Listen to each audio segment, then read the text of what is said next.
તો રાજકોટ દુર્ઘટનામાં મૃત્યુઆંક મામલે વિસંગતતા સામે આવી રહી છે। એફઆઈઆરમાં 28ના મૃત્યુનો ઉલ્લેખ છે, જ્યારે કે મૃતદેહો 29 મળી આવ્યા છે।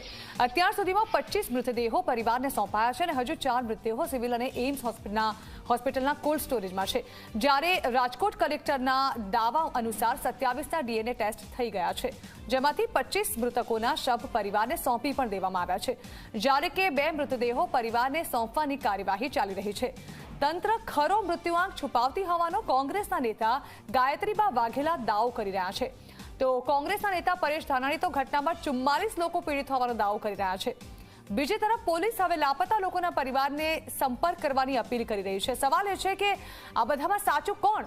હજુ કેટલા લોકો લાપતા છે?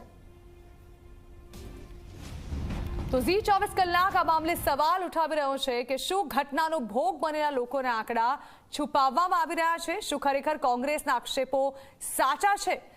કારણ કે પરેશ ધાનાણીનું કહેવું છે કે 44 લોકો પીડિત હોઈ શકે છે, જો કે અત્યાર સુધી 27 લોકોના ડીએનએ મેચ થઈ ચૂક્યા છે। 25 લોકોના મૃતદેહ પરિવારને સોંપી પણ દેવામાં આવ્યા છે, પરંતુ 2 લોકોના મૃતદેહો સોંપવાની કામગીરી ચાલી રહી છે। આ તરફ ગાયત્રીબાનું કહેવું છે કે મૃતદેહો 29 મળી આવ્યા છે। હવે સવાલ એ છે કે જો આ વાત સાચી હોય તો પોલીસે લાપતા લોકોનો આંકડો હજુ સુધી જાહેર કેમ નથી કર્યો? સત્તાવાર મૃત્યુ પામેલા લોકોનો આંકડો કેટલો છે એને લઈને પણ હજુ પણ અસમંજસ હોય તેવું લાગી રહ્યું છે। એફઆઈઆરમાં અને ઓન ગ્રાઉન્ડ મૃત્યુઆંક અલગ અલગ કેમ આવી રહ્યો છે? સામે જ તપાસ કરવામાં આવી રહી છે, પરંતુ હાલ સવાલ એ પણ છે કે જે પુરાવાનો પણ નાશ કરવાના આક્ષેપો કરવામાં આવ્યા છે, તો ખરેખર આ વાત જે કોંગ્રેસ ઉઠાવી રહી છે તેને સાચી માની લેવામાં આવે?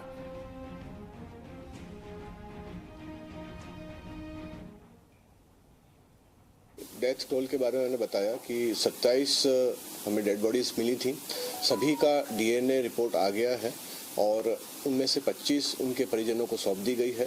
आज सुबह 2 रिपोर्ट आए हैं तो तुरंत वो बॉडीज भी उनके परिजनों को सौंप दी जाएंगी।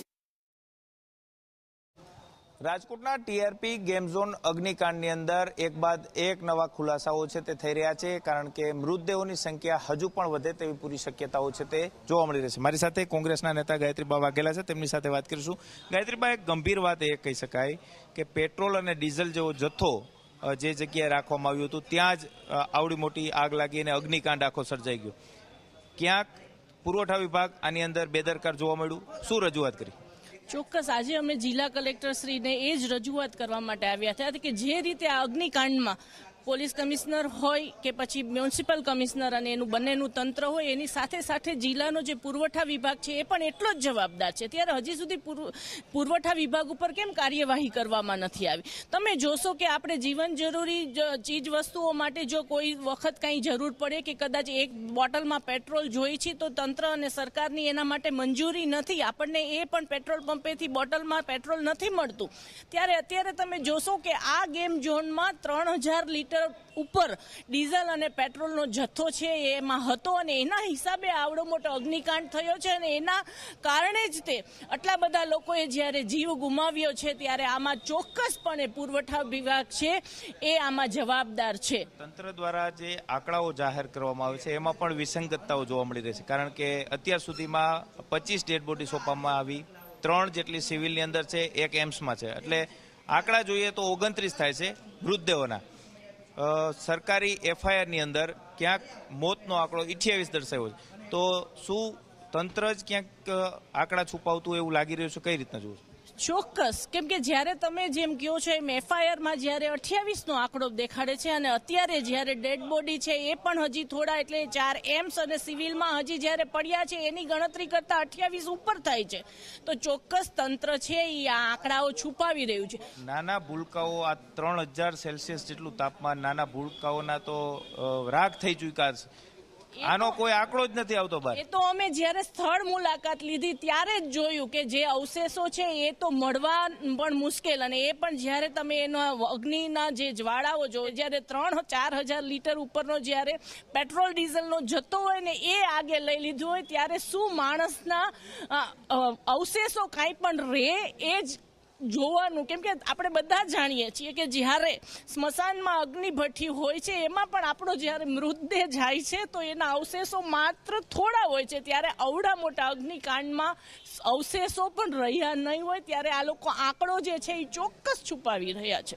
ચોક્કસ જ તેઓ પણ ભાવુક છે તે થયા છે, કારણ કે તેમને આખી જે ઘટના છે તે નજરે જોઈ છે. જ્યારે આ આગની ઘટના બની ત્યારે તેઓ સ્થળ પર પણ પહોંચી ચૂક્યા હતા.